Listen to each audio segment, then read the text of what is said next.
Welcome to our YouTube channel ES Assam Paper. আজি তোমালোকৰ সন্মুখত লৈ আহিছো BA first সেমিষ্টাৰৰ common course MDC সাবজেক্টৰ কিছুমান কোৱেশ্চন আলোচনা কৰিম। তো তোমালোকৰ MDC সাবজেক্ট যেটো আছে হিউম্যানিটিজ এণ্ড সোশ্যাল সায়েন্স। তো এই সাবজেক্টৰ প্ৰথম চেপ্টাৰ দিয়া আছে তোমালোকৰ প্ৰথম ইউনিট দিয়া আছে তোমালোকৰ ভাষা সাহিত্য আৰু সংস্কৃতি। এই চেপ্টাৰৰ 1 mark question answer আজি আলোচনা কৰিম। টপিক নাম্বাৰ A যেটো তোমালোকৰ আনন্দৰাম ঢেকিয়াল ফুকন লক্ষীনাথ বেজবৰুৱা আৰু বাণীকান্ত কাকতি। তো topic number A important question answer আলোচনা কৰিম। তাহা তোমালোকে question বিলাক ভালকৈ চাই লোৱা। তো তোমালোকৰ very important question number 1 আধুনিক যুগৰ অসমীয়া ভাষাৰ আদি লিখক বুলি কাক কোৱা হয়? তো ইয়াৰ আনসাৰ দিয়া আছে আনন্দৰাম ঢেকিয়াল ফুকনক আধুনিক যুগৰ অসমীয়া ভাষাৰ লিখক বুলি কোৱা হয়। আৰু কোৱেশ্চন নাম্বাৰ 2 এই কোৱেশ্চনটো 2023 ইন্টাৰনেল এছেছমেন্ট এক্সামিনেশন আহিছিল। তোমালোকৰ কাৰণে এই কোৱেশ্চনটো ইম্পৰ্টেন্ট হয়। তো কোৱেশ্চনটো হল যে a few remarks on the Assamese language নামৰ পুস্তিকাখনৰ ৰচক কোন? তো ইয়াৰ আনসাৰ দিয়া আছে আনন্দৰাম ঢেকিয়াল ফুকন। আৰু তাৰ পিছৰ কোৱেশ্চনটো হল যে কোৱেশ্চন নাম্বাৰ 3 কাৰ প্ৰচেষ্টাত অসমত বাংলা ভাষাৰ ঠাইত পুনৰ অসমীয়া ভাষা পৰিৱৰ্তন হয়? আনন্দৰাম ঢেকিয়াল ফুকনৰ প্ৰচেষ্টাত। আৰু কোৱেশ্চন নাম্বাৰ 4 কিমান চনত আনন্দৰাম ঢেকিয়াল ফুকনৰ মৃত্যু হৈছিল? 1859 চনত আনন্দৰাম ঢেকিয়াল ফুকনৰ মৃত্যু হৈছিল। আৰু তোমালোকৰ গুৰুত্বপূৰ্ণ question number 6 important question number 6 Anandaram Dhekial ফুকনে লিখা দুখন পুথিৰ নাম লিখা। তো এৰ আনসাৰ দিয়েছে আনন্দৰাম ঢেকিয়াল ফুকনে লিখা দুখন পুথি হল অসমীয়া লৰাৰ মিত্ৰ আৰু আনটো হল a few remarks on the Assamese language and vernacular education. আৰু কোৱেশ্চন নাম্বাৰ 7 তো চাই লবা অসমীয়া লৰাৰ মিত্ৰ গ্ৰন্থখনৰ লিখক কোন? আনন্দৰাম ঢেকিয়াল ফুকন। আৰু কোৱেশ্চন নাম্বাৰ 8 অসমৰ ৰাজা ৰামমোহন ৰায় বুলি কাক কোৱা হৈছিল?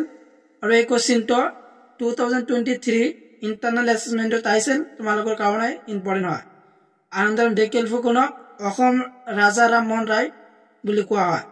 আৰু কোৱেশ্চন নাম্বাৰ 9 অসমীয়া লৰাৰ মিত্ৰ ক'ত ছপোৱা হৈছিল? কলিকতাৰ সমাচাৰ চন্দ্ৰত। ইংলেণ্ডৰ বিৱৰণ কাৰ ৰচনা? কোৱেশ্চন নাম্বাৰ 10 আনন্দৰাম ঢেকিয়াল ফুকনৰ ইংলেণ্ডৰ বিৱৰণ ৰচনা। আৰু আছে তোমালোকৰ কোৱেশ্চন, তো এইবিলাক ভালকৈ চাই লোৱা।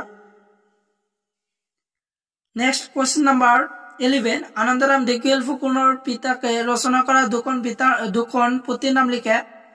অসম বুৰঞ্জী আৰু কামাখ্যা যাত্ৰা পদ্ধতি।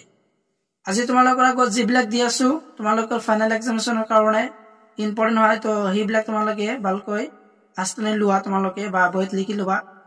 আৰু ইম্পৰ্টেন্ট কোৱেশ্চন নাম্বাৰ 14 তো তোমালোকৰ পৰীক্ষাৰ কাৰণে অসমৰ আনুষ্ঠানিক কামৰ পৰা আঁতৰাই বাংলা ভাষা কিমান চনত প্ৰয়োগ কৰা হৈছিল? 1836 চনত। আৰু কোৱেশ্চন নাম্বাৰ 15 তো হল যে কিমান চনৰ পৰা অসমীয়া ভাষা পুনৰ আনুষ্ঠানিক ভাষাৰ মৰ্যাদা দিয়া হয়? 1872 বা 73 চনত। আৰু কোৱেশ্চন নাম্বাৰ 17 লক্ষীনাথ বেজবৰুৱা দেৱৰ জন্ম কেতিয়া হৈছিল? কেতিয়া আৰু ক'ত হৈছিল? তো এৰ আনসাৰ দিয়া আছে 1864 চনৰ নৱেম্বৰ মাহৰ লক্ষী পূৰ্ণিমাৰ দিনাখন ব্ৰহ্মপুত্ৰৰ বুকুত। আৰু কোৱেশ্চন নাম্বাৰ 18 বাহী আলোচনীখন কিমান চনত প্ৰকাশ হয়? 1909 চনৰ ডিচেম্বৰ মাহত। আৰু কোৱেশ্চন নাম্বাৰ 19 বাহী আলোচনীৰ প্ৰথম সম্পাদক কোন আছিল? এই কোৱেশ্চনটো তোমালোকৰ ইন্টাৰনেল এছেছমেন্টত আহিছে 2023 লক্ষীনাথ বেজবৰুৱা বাহী আলোচনীৰ প্ৰথম সম্পাদক। আৰু কোৱেশ্চন নাম্বাৰ 20 লক্ষীনাথ বেজবৰুৱা বাহী আলোচনীখনৰ সম্পাদক হিচাপে কিমান বছৰ কাৰ্যনিৰ্বাহ কৰিছিল? 1909 চনৰ পৰা 1938 চনলৈ বাহৰি চতুৰ্বংশ বছৰলৈ। কোন গ্ৰন্থৰ জৰিয়তে লক্ষীনাথ বেজবৰুৱা সাহিত্য জগতত প্ৰৱেশ কৰে? লিটিকাই নামৰ ধেমালি নাটকৰ জৰিয়তে লক্ষীনাথ বেজবৰুৱা সাহিত্য জগতত প্ৰৱেশ কৰে। আৰু হল তোমালোকৰ পিছৰ question number 22 very important Bezbaroa কবিতা পুথি কেইখন? তো দুখন। প্ৰথম কবিতা পুথি হল কদমকলি আৰু দ্বিতীয় কবিতা পুথি হল পদমকুলি। আৰু হল তোমালোকৰ নেক্সট কোৱেশ্চন নাম্বাৰ 24 বেজবৰুৱা দেৱে লিখা তেখেতৰ আত্মকথা পুথিখনৰ নাম লিখা। মোৰ জীৱ সোঁৱৰণ।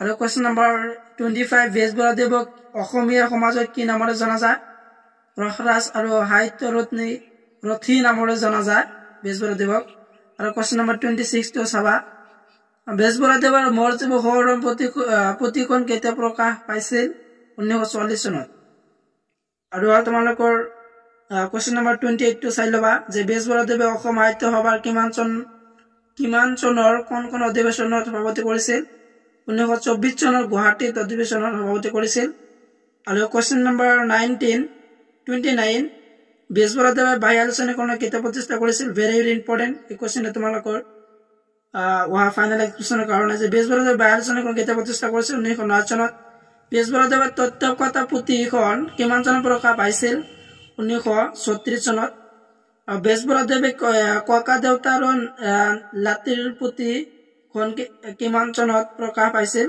1912 চনত আৰু তোমালোকৰ কোৱেশ্চন নম্বৰ 32 বেজবৰুৱাদেৱৰ মৃত্যু কেতিয়া ৰোকত হৈছিল 1838 চনৰ মাৰ্চ মাহত ডিব্ৰুগড়ত তোমালোকে কোৱেশ্চন বিলাক আস্তানে লোৱা বা বইত লিখি লবা ইম্পৰ্টেন্ট হয় আৰু তোমালোকৰ কোৱেশ্চন নম্বৰ 33 টো ইমান ইম্পৰ্টেন্ট নহয় এটো চাব নালাগে আৰু কোৱেশ্চন নম্বৰ 34 টো তোমালোকে চাই লবা বেজবৰুৱাদেৱে লিখে কেইখনমান বুৰঞ্জী পুথিৰ নাম লিখে এই আনসাৰটো তোমালোকে চাই লোৱা কি দি আছে আৰু হল তোমালোকৰ কোৱেশ্চন নম্বৰ 35 বেজবৰুৱাদেৱক ৰসৰাজ উপাধি কিমান চনত আৰু কোন ঠাইত দিয়া হৈছিল তো এৰ আনসাৰ দিয়া আছে 1931 চনত শিৱসাগৰত বেজবৰুৱাই কিমান চনত অসম ছাত্ৰ সন্মিলন অধিৱেশনৰ সভাপতি কৰিছিল এৰ আনসাৰ দিয়া আছে বেজবৰুৱাই 1921 চনত অসম ছাত্ৰ সন্মিলনৰ অধিৱেশনত সভাপতিত্ব কৰিছিল আৰু তোমালোকৰ কোৱেশ্চন নম্বৰ 38 তো চাই লবা যে অসমীয়া চটি গল্পৰ জন্মদাতা কোন তো এৰ আনসাৰ দিয়া আছে লক্ষ্মীনাথ বেজবৰুৱা আৰু নেক্সট কোৱেশ্চন নম্বৰ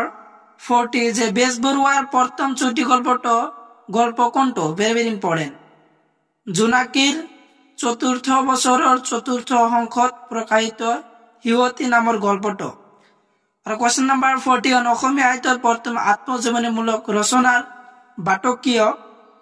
বাটকীয়া কোন লক্ষ্মীনাথ বেজবৰুৱা আৰু কোৱেশ্চন নম্বৰ 42 সাহিত্য ৰথী লক্ষ্মীনাথ বেজবৰুৱাৰ আত্মজীৱনীখনৰ নাম কি মোৰ জীৱন সোঁৱৰণ ভেৰি ইম্পৰ্টেন্ট এই কোৱেশ্চনটো 2023 ইন্টাৰনেল অ্যাসেসমেন্টত আইছিল তোমালোকৰ কাৰণেও ইম্পৰ্টেন্ট হয় কোৱেশ্চনটো আৰু হল তোমালোকৰ কোৱেশ্চন নম্বৰ 47 বাণীকান্ত কাকতি কি পৰীক্ষাত অসম উপত্যকাৰ ভিতৰত প্ৰথম হয় উত্তীৰ্ণ হয় ইংৰাজী সৰ্বোচ্চ নম্বৰ লাভ কৰে এৰ আনসাৰটো তোমালোকে চাই লবা আৰু হল তোমালোকৰ কোৱেশ্চন নম্বৰ 49 যে বাণীকান্ত কাকতিৰ গৱেষণামূলক গ্ৰন্থখনৰ নাম কি ভেৰি ইম্পৰ্টেন্ট কোশ্চেন তো